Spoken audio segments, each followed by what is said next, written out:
Hello, welcome back to the channel. So this week has been quite a bit of a challenge for me. I kind of racked up quite a project list for myself. Uh, and I really wasn't trying to do that, but it ended up being that way. So the very first project was to replace a USB 3 port on the Force.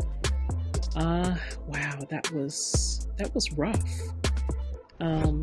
As I got into trying to remove the actual USB port, I found that the type of flux or solder being used on the board is very industrial.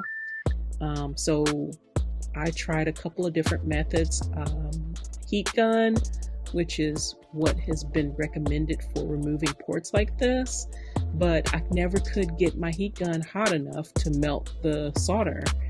So I ended up using soldering iron, and that took several hours to heat up each one of those spots on the back of the device to free it from the board. So it was quite difficult. I really was hoping that the heat gun would be effective, but it just ended up not being that way for me. So in the end, I finally was able to replace the port, and there's a shot of it replaced now.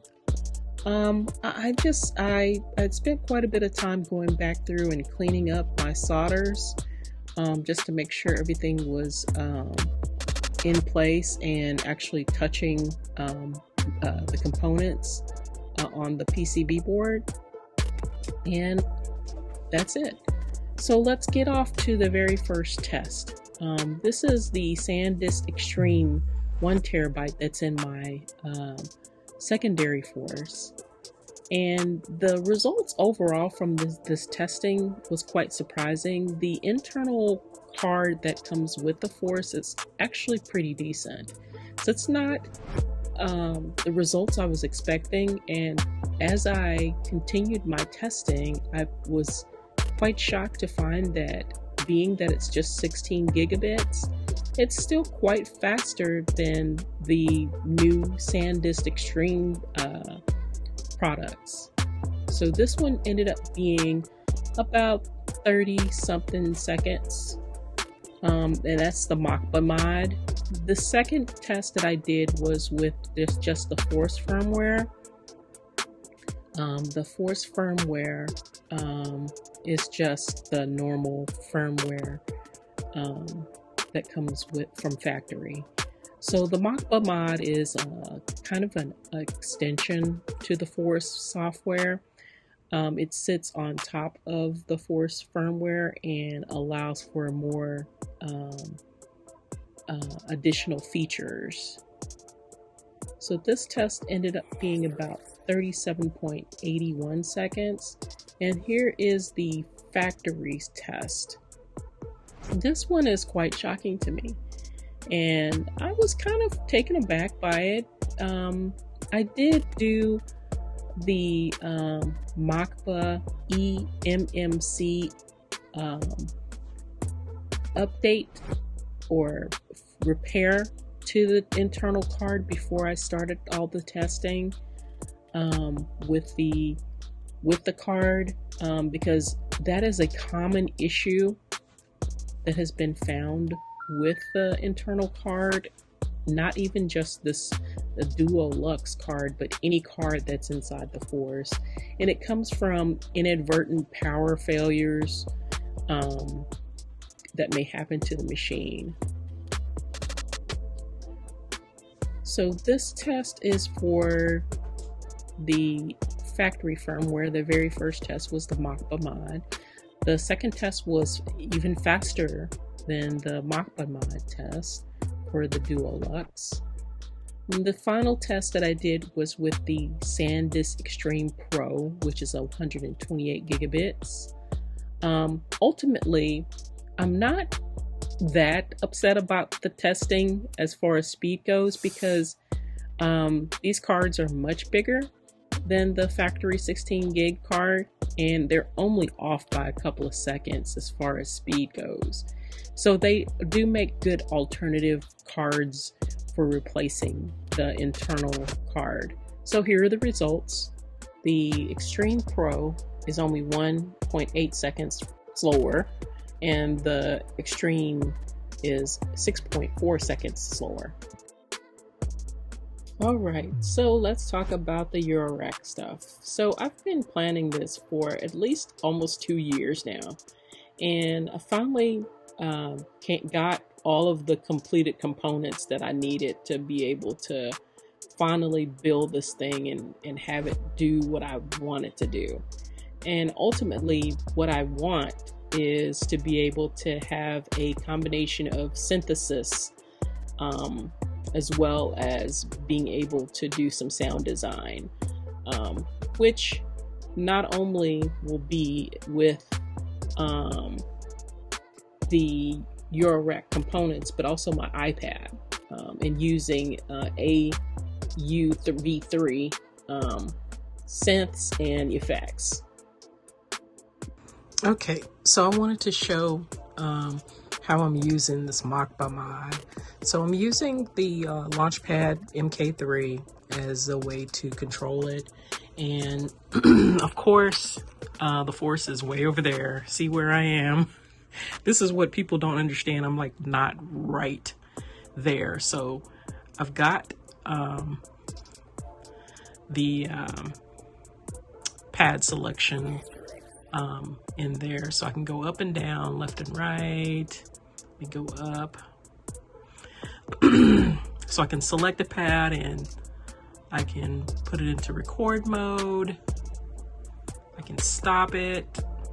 I can put the clips into record mode. See that at the bottom there. Let's see, let's go back and put that in record mode, and let me reselect that clip.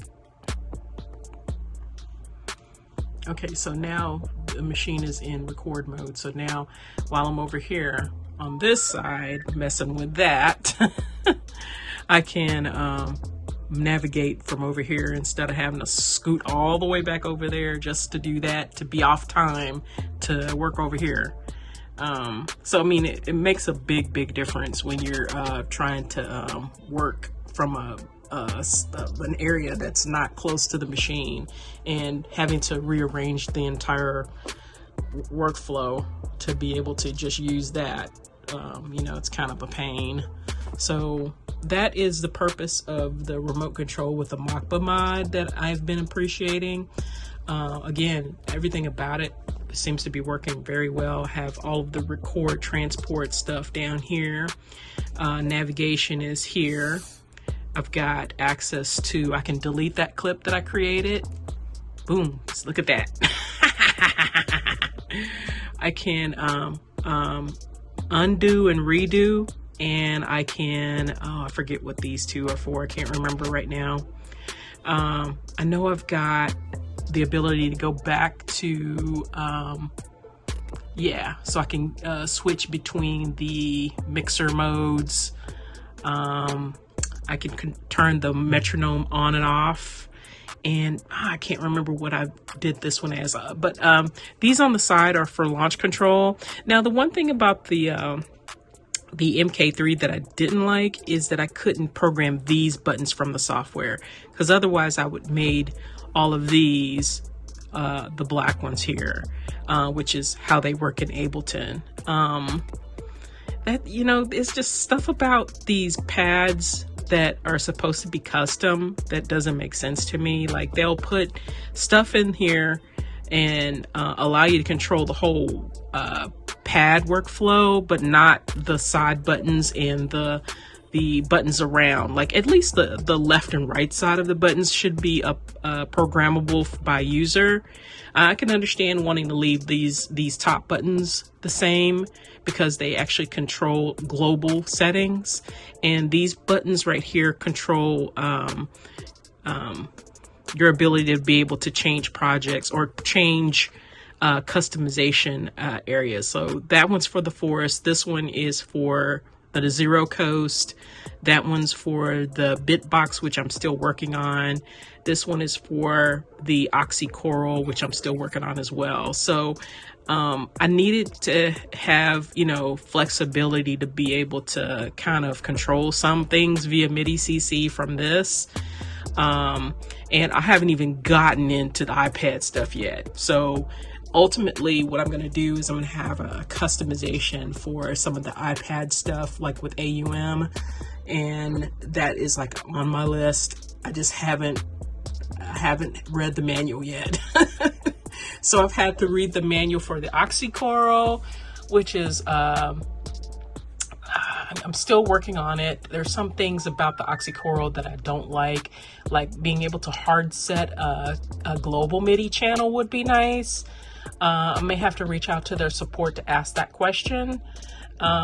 Because as it stands, it will only allow you to set a MIDI channel every time that you power up the device. So, and of course you have access to 16 MIDI channels within it, because the card itself is laid out in, actually it's eight concurrent paths that it'll allow you to be able to set up. So, which is how it allows you to have polyphony. And then the Blue Box, I'm not going to use the MIDI CC on that, because I really don't have the need to be able to manipulate the delay and reverb in there, or filter. There's not even any filtering effects in there, so I really have no need for it. It does have that access port for the USB-C that will allow me to be able to use it as a connection to my computer. I have tested the way that it sounds connected to things, and it does not have the same noise problem as the desktop model. The desktop model is noisy because of the power it uses. It uses USB power. And lots of people ask that question when they see me using it, how the noise floor is. And for the most part, because I'm using a 5-volt brick on it, I don't have that much noise floor with it. But what I did test out the new feature that 1010 Music added recently with the current firmware that allows you to be able to connect it to your computer, and you can get 2 tracks out to it. It's noisy. It's just too noisy with USB to be usable. The Eurorack version does not suffer the same issue as the desktop version. So for anyone interested in the Eurorack Blue Box, because of the power that it's using, does not have the same problem as the desktop version. So there's inherent design features that are completely different between the two, and the power issue of the desktop one does not exist in the Eurorack version, and it is a very good recorder. I've tested using it for recording tracks, and it does work very well.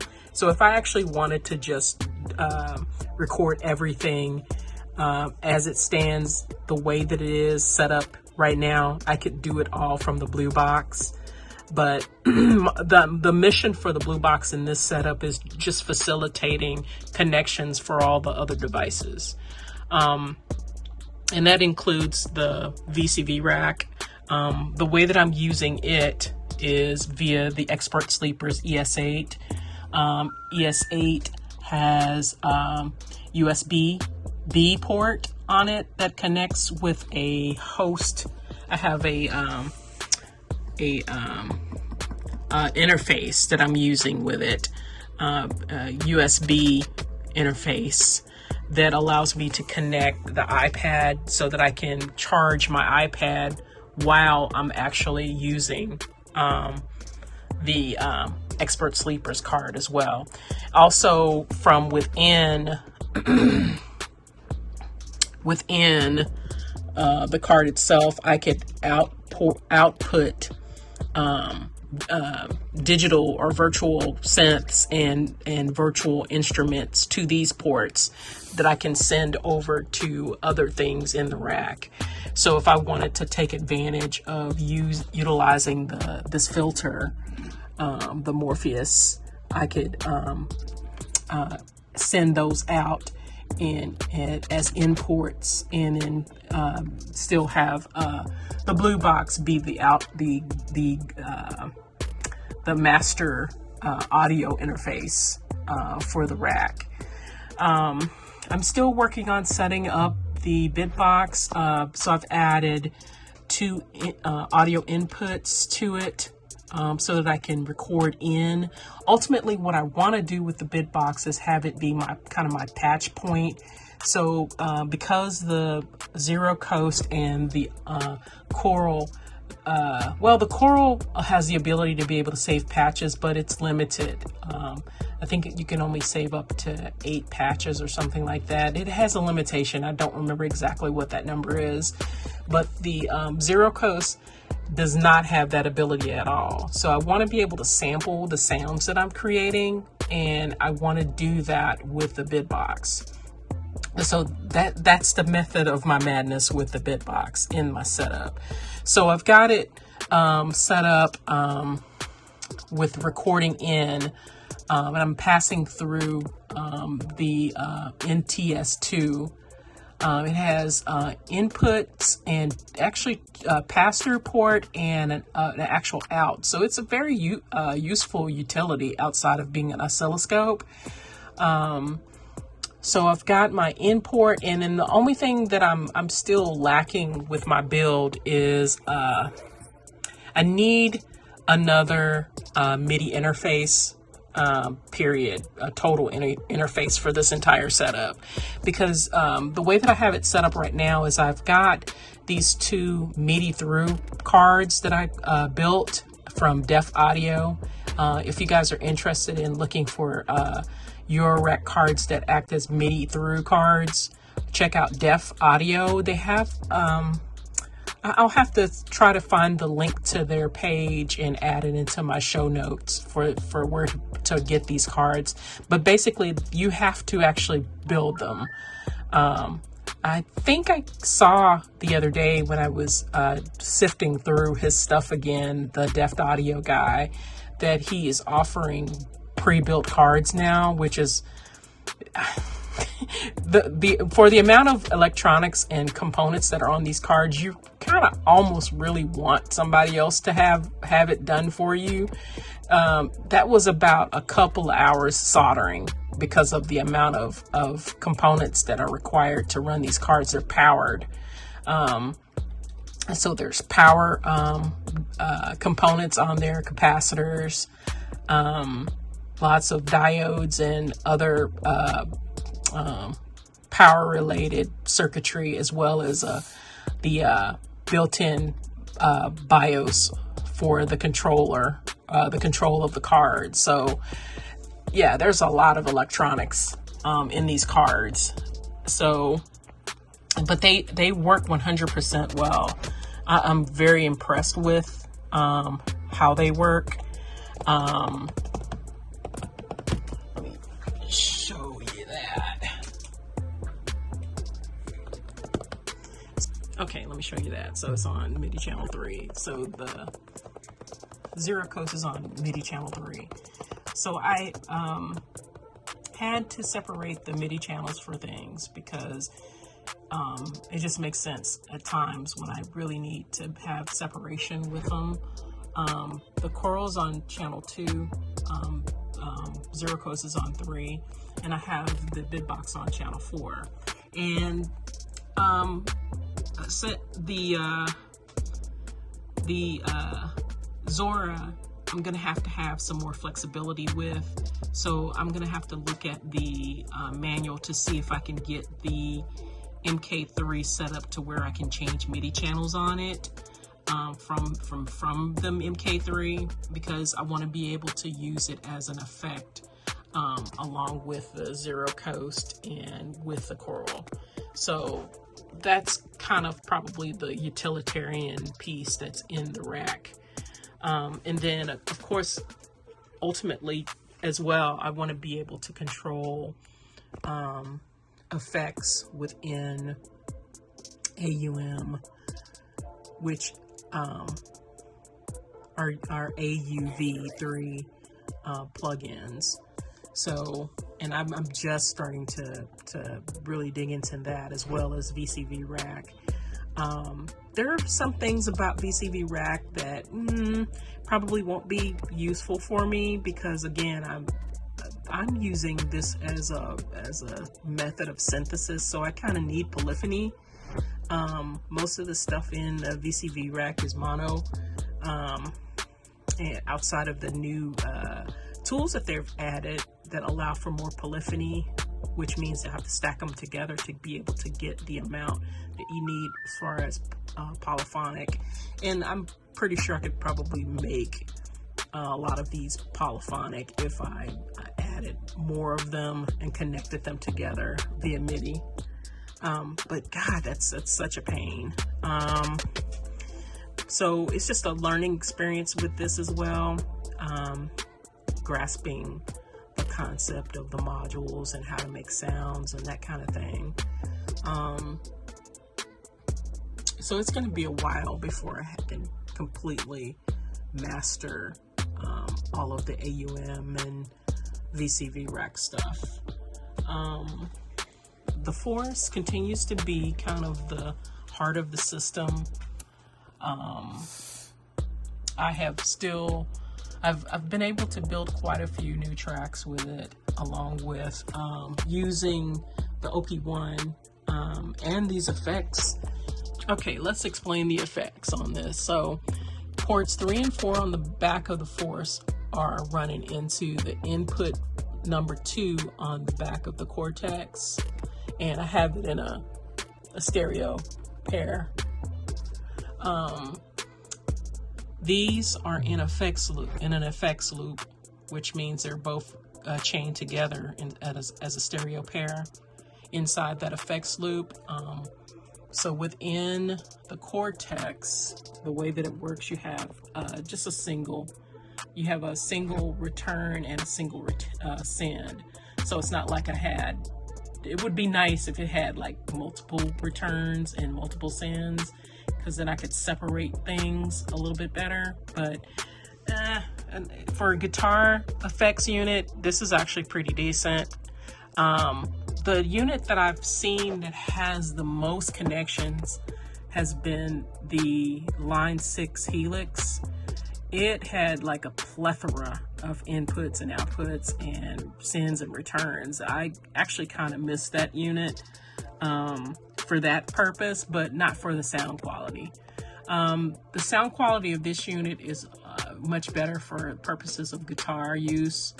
I can grab copies of what people have created from an amp perspective off of the cloud service, so I don't have to like have my own amps to be able to sample to get in there. So that's been really nice for somebody who doesn't have any amps at all. I don't have amps for my guitar rig. I have a single cube that I use. It's like a floor monitor that I use. It's considered an FR unit because it doesn't have like amplification like a normal guitar amp would have. It's more for the purposes of audio use.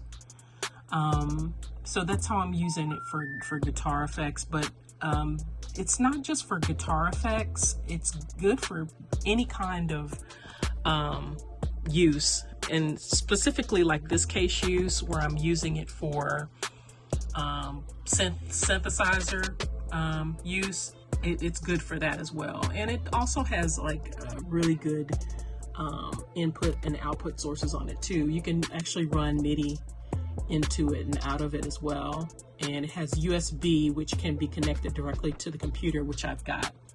I am using for that because it comes with an app now, Cortex Control, which allows you to be able to manipulate it control wise from the software.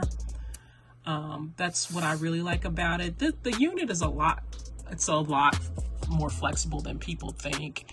It got a bad rep in the beginning because of how it was released without things that they promised at the NAMM show that were not available at the time, like the ability to be able to use their Neural DSP computer apps, which is still in the works. And the only app that I have of theirs is the Tim Henson app. It's the only one that I found that was just unique enough for me to be able to use with the way that the music that I make. I do like the Pelony one. I downloaded it for demo purposes just to see what type of sounds I could get from it. And I may end up getting that one, but it's not top on my list. The things that they provide in the unit itself are more than sufficient for my use as far as effects wise. There's just tons and tons of effects in here, and I haven't even cracked that yet with my Eurorack setup. So I have the ability to be able to like create templates in here for my Eurorack setup and utilize it in conjunction with a Eurorack setup that already has access to a bunch of stuff too. I mean, we're not even counting the AU V3 stuff, because my ability to be able to manipulate sound is what I'm after, and I've given myself basically multiple toolboxes to be able to do that, and that's exactly what I was after. So that is it.